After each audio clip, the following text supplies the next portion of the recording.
Good afternoon, everyone. How are you all doing this Sunday? I hope that you are all doing wonderful.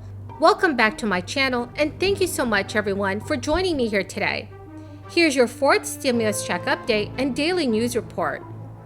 In this video, I will be bringing you up to date on the latest stimulus news and information. Once the Senate passes a bipartisan infrastructure deal, Democrats will be working on passing 2 more spending bills.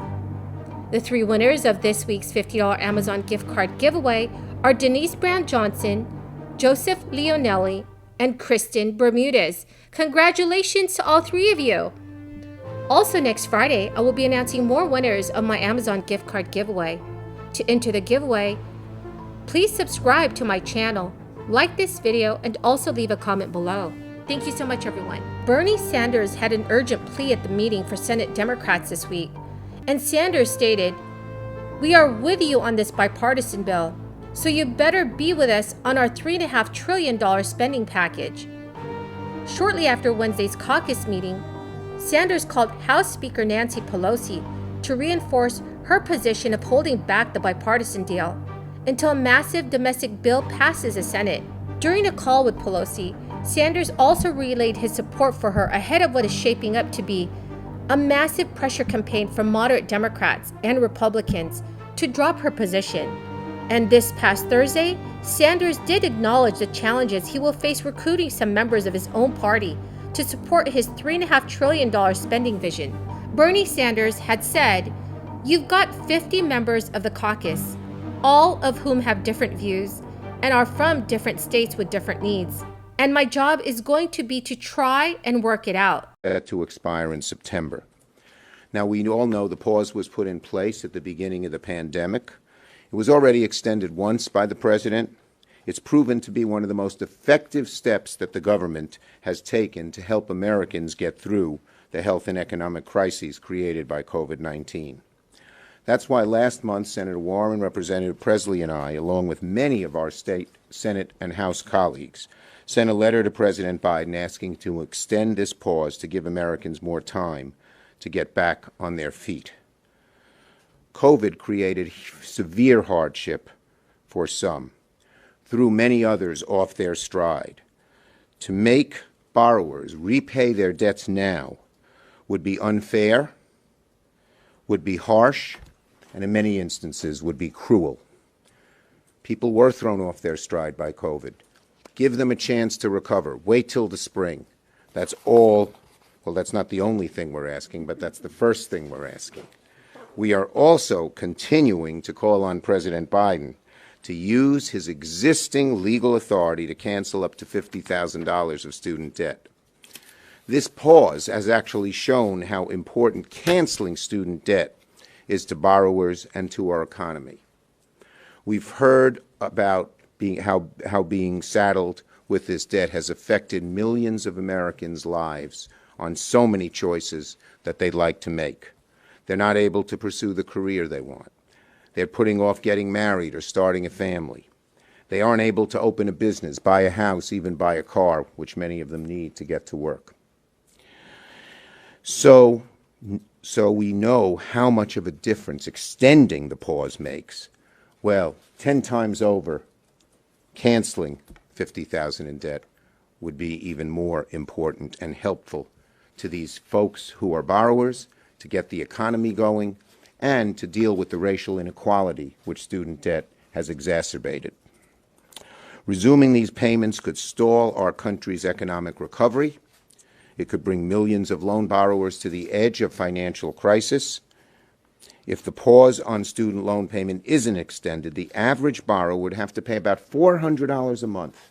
Just figure that out. You're getting back on your feet from COVID. You may have had. The episodes underscore the tensions in the Democratic Party as President Biden's agenda haltingly moves forward. The party will sink or swim together, with Democrats' 2-track plan to spend $550 billion in new money on physical infrastructure, and then supplement it with their own colossal party line spending bill on social programs, which will require all 50 Democratic votes to pass the Senate. As progressives praise Pelosi and make public threats to sink the bipartisan bill if she buckles, Moderates are already urging the Speaker to drop her blockade of the upper chamber's infrastructure deal. It is a conflict that will test the strength of the Democrats' House and Senate relations, with slim majorities spread out across a large ideological spectrum. Some of that anxiety surfaced this week as Senator Kristen Sinema angered progressive with her concerns about the $3.5 trillion price tag for Democrats' bills on social programs, even as the Senate prepares to send a bipartisan infrastructure bill that she helped negotiate to the House. She is one of several moderates in both chambers with outsized ability to shave down the package in the next coming weeks. That bill can pass without GOP support in the 50-50 Senate, but it would need lockstep Democratic unity in the upper chamber.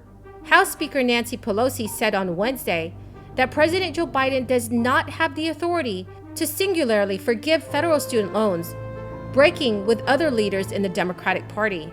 Pelosi said at a press conference later that day, "People think that the President of the United States has a power for debt forgiveness. He does not. He can postpone, he can delay, but he does not have the power. That has to be an act of Congress."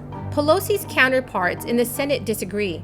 Both Senate Majority Leader Chuck Schumer and Senator Elizabeth Warren have repeatedly called on Biden to cancel student loan debt, often asserting that the president could act without Congress.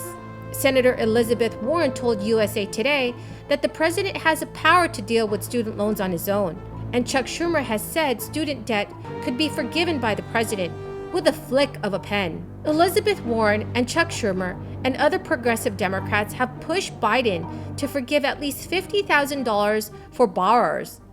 And back in February of 2021, Biden said at a town hall that he was prepared to write off $10,000 in debt, but not $50,000. "I will not make that happen," he said, later contending he does not have the authority to do so as president.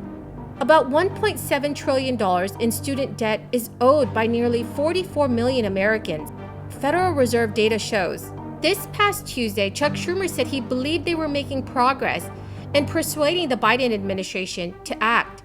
He said that the White House concerns about the legality of forgiving student loan debt had largely gone away. We do not hear much of that anymore.